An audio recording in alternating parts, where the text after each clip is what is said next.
There's a version of California people still picture in their heads, and it tends to look very consistent.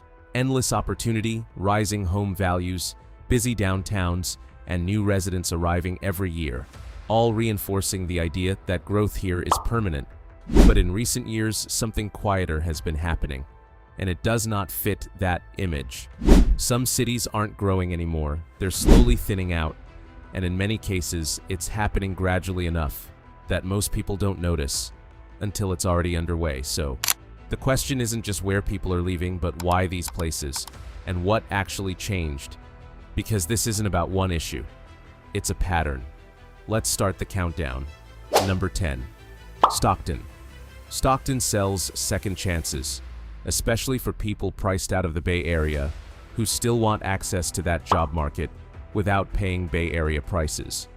For a while, that equation made sense, with larger homes, lower purchase prices, and just enough proximity to make commuting feel manageable. But here's the catch. The local economy hasn't always kept pace with the number of people moving in, and many reports suggest job growth has been inconsistent relative to housing demand. That creates a situation where a lot of residents depend on jobs somewhere else, which turns daily life into long commutes rather than short drives. And when gas prices climb or traffic worsens, which they often do, the original savings start to shrink faster than expected. It's affordable at first glance, but over time, the math starts to shift. Number 9 is Bakersfield, and Bakersfield sells affordability with lower home prices, strong ties to agriculture and energy, and a sense that ownership is still within reach. But this is where things get complicated because affordability here often comes with trade-offs that are harder to ignore over time. Air quality is often reported among the worst in the country. Summers are intensely hot, and job growth tends to follow industries that fluctuate. Daily life becomes a balance between what you can afford and what you have to tolerate, like you can buy the house, which is great, until you step outside in August. Compared to Stockton, it's cheaper and more self-contained, but also more isolated. Number 8 is Salinas, and Salinas sells stability, driven by agriculture and steady demand for work, along with proximity to the coast. On paper, that combination sounds reliable, but the numbers tell a different story, because housing costs remain high compared to local wages, and many reports suggest residents often spend a significant portion of income just to stay housed. That creates pressure over time. Daily life means working in a stable industry while still feeling financially stretched in a way that doesn't quite match the idea of stability. And there's a detail that comes up often: younger residents tend to leave for more opportunity, which slowly changes the city's future. So, compared to Bakersfield, Salinas has more stability, but also a tighter financial squeeze. Move on with number 7, Vallejo.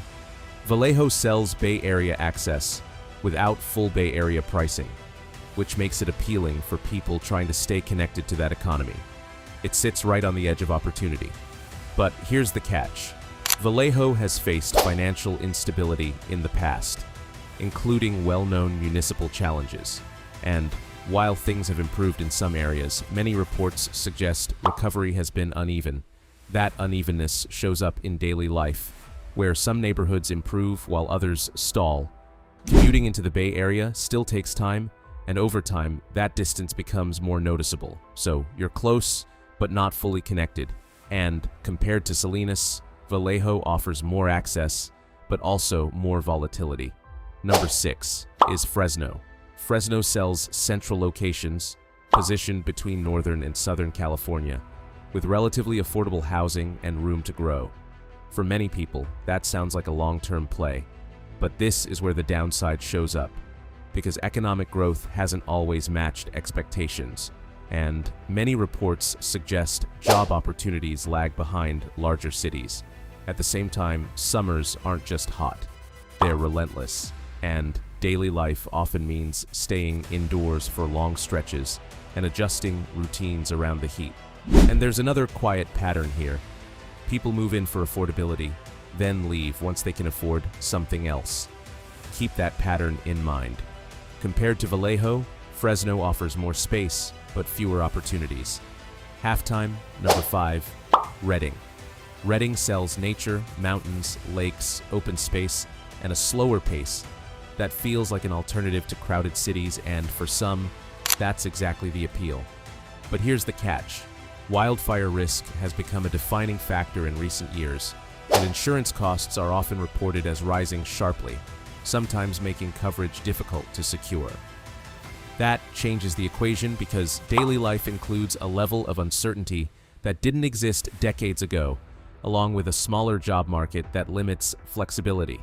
Compared to Fresno, Reading offers more natural appeal, but also more environmental risk. Number 4, Oakland. Oakland sells culture, diversity, history, and proximity to San Francisco.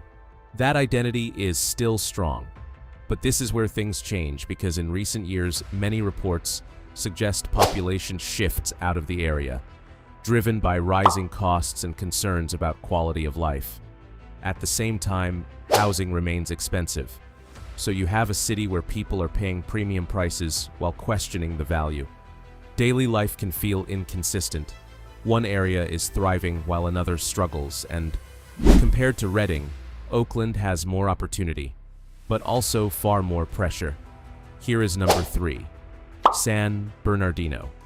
San Bernardino sells affordability in Southern California, which immediately makes it stand out in a region where prices are often out of reach. For many buyers, it looks like an entry point.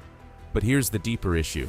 Economic challenges here go back decades, and many reports suggest job growth hasn't fully recovered in a way that supports long-term stability. That leads to long commutes toward Los Angeles or nearby job centers. There are neighborhoods where homes were built during boom periods, but never fully filled again after downturns, which leaves a lasting mark. Compared to Oakland, San Bernardino is more affordable, but also more constrained. Number 2 is San Francisco, and San Francisco sells the dream, tech jobs, iconic views, and global reputation. For years, it was seen as one of the most desirable places in the country. But here's the reality shift. In recent years, many reports suggest population decline as remote work changes, where people need to live, and high costs become harder to justify. That challenges a major belief that San Francisco will always grow. Daily life now includes extremely high housing costs, ongoing quality of life concerns, and a shifting job landscape. People aren't leaving because it failed, they're leaving because the trade-off changed. Compared to San Bernardino, San Francisco offers far more opportunity, but at a much higher cost. Now you wonder about number 1, and it's Los Angeles, because Los Angeles sells everything: opportunity, entertainment, weather, and lifestyle. It's not just a city, it's an idea. But here's the unavoidable reality. The cost of living has risen to levels many people can't sustain long-term, with housing affordability often reported among the most challenging in the country. Traffic remains constant, infrastructure strain shows up in daily life, and costs keep rising across the board, individually manageable, but together, heavy. Daily life often means working hard just to maintain position, not necessarily to move forward. And that's the key point. Los Angeles isn't emptying overnight, but the pattern is clear. People are quietly reassessing whether the lifestyle still matches the cost. Compared to every city on this list, Los Angeles offers the most opportunity, but also the highest sustained pressure. And over time, pressure changes behavior. That's what ties this entire list together. These aren't cities collapsing, they're cities where the trade-offs have shifted. Some became too expensive, some didn't grow enough, and some face challenges that weren't as visible before. But in every case, people are making the same calculation. Is it still worth it? And increasingly, the answer is not always. That doesn't make these places bad. It just makes them complicated, and if you prefer clear analysis over glossy marketing, this channel is built for you.